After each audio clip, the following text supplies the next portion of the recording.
সমাধান চাও যদি জীবনে মরণে, ফিরে যাও খুঁজে নাও চোখ রাখো কোরআনে। আসসালামু আলাইকুম ওয়া রাহমাতুল্লাহি ওয়া বারাকাতুহু। ইন্নাল হামদুলিল্লাহ ওয়াসসালাতু ওয়াসসালামু আলা রাসূলিল্লাহ। সম্মানিত শ্রোতা বন্ধুগণ, আশা করি আল্লাহ পাকের অশেষ মেহেরবানিতে আপনারা সকলেই ভালো আছেন। দূরে কিংবা কাছে, দেশে কিংবা প্রবাসে, যে যেখান থেকে এই মুহূর্তে আমার সাথে অংশগ্রহণ করেছেন, সকলকে জানাচ্ছি আন্তরিক মোবারকবাদ। প্রিয় ভিউয়ার্স, আজকে আমি আপনাদের সামনে যে বিষয়টি নিয়ে আলোচনা করব, আমার আলোচনার বিষয়বস্তু হচ্ছে অমুসলিম জিনে আক্রান্ত হওয়ার লক্ষণ সমূহ। অনেক ক্ষেত্রে দেখা যায় আমাদের অনেক পেশায় অমুসলিম জিনে আক্রান্ত হয়ে থাকেন। তাদের কথা চিন্তা করে বিবেচনা করে আমার আজকের এই ভিডিওটি আমি রেডি করেছি। কারণ জিনদের মাঝে অনেক ধরনের প্রকার রয়েছে।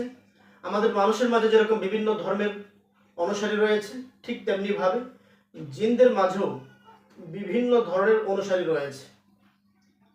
ব্যক্তি যেই ধর্মের অনুসারী জিনের আক্রমণের শিকার হয়ে থাকেন, অনেক সময় দেখা যায় সেই জিনের স্বভাব চরিত্র, তার কালচার, আচার ব্যবহার অনেকটাই রোগীর উপর প্রভাব পড়ে থাকে। জিনটি যদি মুসলিম হয়ে থাকেন, অনেক ক্ষেত্রে দেখা যায় মুসলিম জিনদের যেরকম আচার আচরণ থাকার কথা, সেই জাতীয় কিছু আচরণ অনেক সময় পাওয়া যায়। আবার যদি জিনটি অমুসলিম হয়ে থাকেন, আর ওই ব্যক্তি যদি অমুসলিম জিনে আক্রান্ত হয়ে থাকেন, অমুসলিম জিন যেহেতু আল্লাহকে বিশ্বাস করে না, আল্লাহর সমস্ত হুকুমের ব্যাপারেই অস্বীকৃতি প্রদান করে থাকে, সুতরাং অমুসলিম জিনটি যে ধর্মের অনুসারী হয়ে থাকে, তার সেই ধর্মের কালচার অনেক সময় দেখা যায় রোগীর উপর প্রভাব বিস্তার করে থাকে। আপনি কি করে বুঝবেন যে আসলে আপনার রোগী অমুসলিম জিনে আক্রান্ত হয়েছেন? আর যদি অমুসলিম জিনে আক্রান্ত হয়ে থাকে, তাহলে আপনার রোগীকে কিভাবে চিকিৎসা করতে হবে? যিনি চিকিৎসক অবশ্যই তিনি ভালোভাবে বুঝেন। যদি আপনার এই রোগীকে যথাযথভাবে তিনি চিকিৎসা প্রদান করতে পারেন, আশা করা যায় জিন যতই শক্তিশালী হোক না কেন, অবশ্যই তার সমস্ত শক্তিগুলো ধ্বংস হয়ে যাবে। সুতরাং প্রতিটি সমস্যার জন্য আল্লাহ রাব্বুল আলামিন সমাধানের রাস্তা অবশ্যই রেখেছেন। আমরা যদি একনিষ্ঠভাবে আমল করে যেতে পারি এবং চিকিৎসা চালিয়ে যেতে পারি, তাহলে দেখা যাবে আল্লাহ তাআলার অশেষ মেহেরবানিতে সে সমস্ত বান্দাদের জন্য আল্লাহর সাহায্য নেমে আসবে এবং আল্লাহ কাফের শত্রুদের সমস্ত পরিকল্পনা দুর্বল করে দেন। এটা আল্লাহ সুবহানাহু ওয়া তাআলা নিজেই বলেছেন। আল্লাহ সুবহানাহু ওয়া তাআলা সূরা আনফালের 18 নম্বর আয়াতে বলেছেন, ইন্নাল্লাহা মুহিনু কাইদিল কাফিরিন। নিশ্চয় আল্লাহ কাফেরদের ষড়যন্ত্র দুর্বল করে দেন। সুতরাং আপনার রোগী যদি অমুসলিম জিনে আক্রান্ত হয়ে থাকে, অমুসলিম জিন যদি আপনাকে সবচেয়ে বেশি ডিস্টার্ব করে থাকে, সবচেয়ে বেশি ক্ষতি করে থাকে, অবশ্যই আল্লাহর উপর তাওয়াক্কুল রেখে যদি আপনি চিকিৎসা শুরু করতে পারেন, আর যার মাধ্যমে চিকিৎসা করছেন তিনি যদি অভিজ্ঞ হয়ে থাকেন, তাহলে অবশ্যই জিন যতই শক্তিশালী হোক না কেন, তার চক্রান্ত যতই শক্তিশালী হোক না কেন, আল্লাহ তাআলার শক্তির কাছে তার সমস্ত ষড়যন্ত্রগুলো দুর্বল হয়ে যাবে। একটি কথা আমাদেরকে মনে রাখতে হবে, প্রতিটি বিষয়ে সাফল্য আসে সবর আর তাওয়াক্কুলের মধ্য দিয়ে।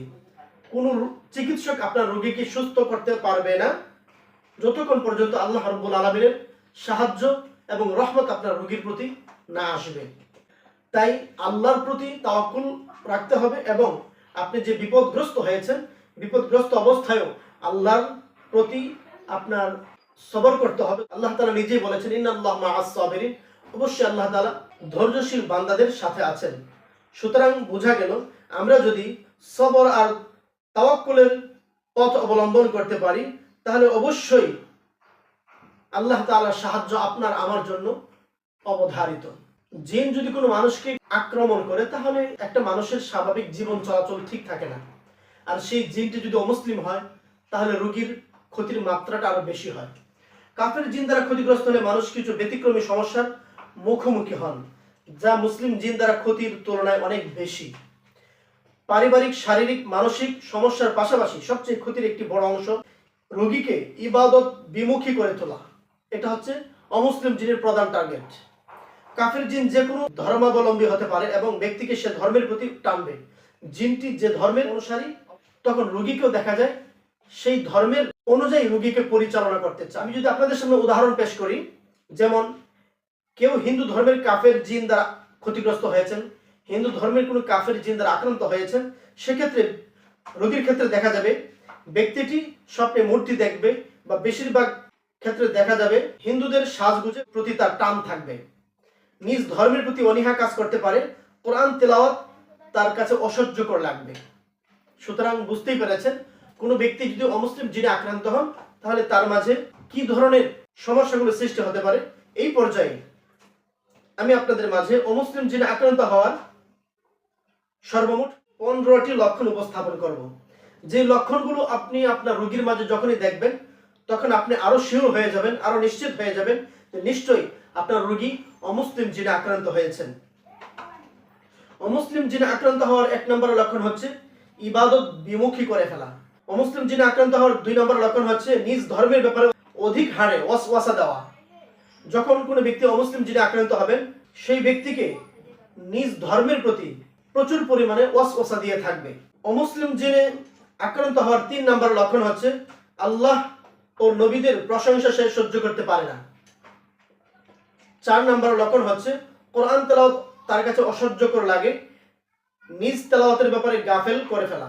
অর্থাৎ ব্যক্তি নিজে কখনো কোরআন তেলাওয়াত করতে পারবে না, চাইলেও সে কোরআন তেলাওয়াত করতেই পারবে না, মানে কোরআন তেলাওয়াত থেকে তাকে গাফেল করে রাখা হবে, দূরে রাখা হবে। 5 নম্বর লক্ষণ হচ্ছে নামাজে দাঁড়ালে শারীরিক সমস্যা বাড়িয়ে তোলা। 6 নম্বর গান বাজনাতে আসক্ত করে ফেলা।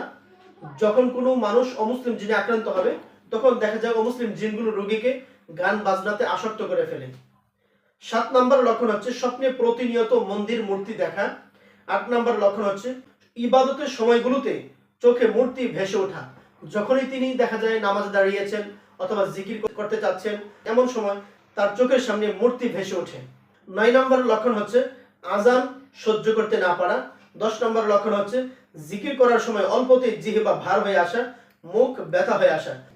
11 নম্বর লক্ষণ হচ্ছে দোয়া করার সময় জিহ্বা ভার হয়ে জবান বন্ধ হয়ে যাওয়া। অনেক সময় দেখা যায় অনেক রোগীদের ক্ষেত্রে জিহ্বা ভার হয়ে যায়, এমনকি জবান পর্যন্ত বন্ধ হয়ে যায়। 12 নম্বর লক্ষণ হচ্ছে আমলের বিশেষ রাতগুলোতে সমস্যা বেড়ে যাওয়া। বিশেষ করে দেখা যায় শবে কদর, শবে বরাত, প্রতি জুমার রাত, এই সমস্ত বিশেষ রাতগুলোতে, বিশেষ দিবসগুলোতে দেখা যায় তাদের সমস্যার মাত্রা বেড়ে যায়। অমুসলিম জিনে আক্রান্ত হওয়ার 13 নম্বর লক্ষণ হচ্ছে তাহাজ্জুদ নামাজ উঠতে বাধা অনুভব করা। 14 নম্বর লক্ষণ হচ্ছে আল্লাহর নামে কাজ করার ব্যাপারে বারবার ভুলে যাওয়া। সে আল্লাহর নামে কোনো কাজ সে করতে পারবে না, আল্লাহর নাম তার মন থেকে একবারে মুছে দিবে। কোনো কাজের ক্ষেত্রে দেখা যায় সে আল্লাহর নাম স্মরণ করতে পারবে না। 15 নম্বর লক্ষণ হচ্ছে আল্লাহর ব্যাপারে ওয়াসওয়াসা জাগ্রত হওয়া। আল্লাহর ব্যাপারে দেখা যায় অমুসলিম জিনগুলো বিভিন্নভাবে রোগীকে বিভ্রান্ত করে। আল্লাহর ব্যাপারে রোগীর মনের ভিতর বিভিন্ন ধরনের আজেবাজে প্রশ্ন অমুসলিম জিন অনেক সময় দিয়ে থাকে। আল্লাহ বলতে কেউ নেই, জান্নাত জাহান্নাম কিছু নাই, তুমি যা কিছু ইবাদত বন্দেগী করছো এগুলো অযথা, মানে এভাবে বিভিন্নভাবে রোগীকে বিভ্রান্ত করে ফেলে। জিন যতই শক্তিশালী হোক না কেন আপনার ঘাবড়ানোর কিছুই নেই, হতাশ হওয়ার কিছুই নেই। আল্লাহর উপর ভরসা করে সর্বপ্রথম আপনি আল্লাহর কাছে সাহায্য চান, তারপর আপনার কাজ হচ্ছে অভিজ্ঞ একজন চিকিৎসককে আপনি খুঁজে বের করুন। এই অমুসলিম জিনটি যতই শক্তিশালী হোক না কেন, যদি দক্ষ চিকিৎসকের শরণাপন্ন আপনি হতে পারেন, অবশ্যই এই অমুসলিম জিনের সমস্ত চক্রান্তগুলি তিনি ধ্বংস করে দিবেন। একটা পর্যায়ে দেখা যাবে আপনার রোগী আস্তে আস্তে স্বাভাবিক পর্যায়ে চলে আসবে। সুতরাং আমার এই স্বল্প সময়ের মাঝে আমি যে বিষয়টি আপনাদের সামনে উপস্থাপন করেছি, বোঝাতে চেষ্টা করেছি, অমুসলিম জিনে আক্রান্ত হলে একজন রোগীর মাঝে কি ধরনের সমস্যা দেখা দিতে পারে, কি ধরনের লক্ষণ দেখা দিতে পারে, আমি আশা করি আমার এই সংক্ষিপ্ত সময়ের আলোচনা আপনারা অত্যন্ত মনোযোগ সহকারে শুনেছেন। আপনি যদি আমার এই চ্যানেলে নতুন হয়ে থাকেন তাহলে এখন আমার এই চ্যানেলটি সাবস্ক্রাইব করে ফেলুন এবং সবসময় আমার পাশেই থাকবেন। আবারও দেখা হবে নতুন কোনো একটি ভিডিওতে। সেই পর্যন্ত আল্লাহ তাআলা আপনাদের সকলকে ভালো রাখুক, সুস্থ রাখুক, এই প্রত্যাশা ব্যক্ত করে আজকের মতো এখানেই বিদায় নিচ্ছি। আল্লাহ হাফেজ।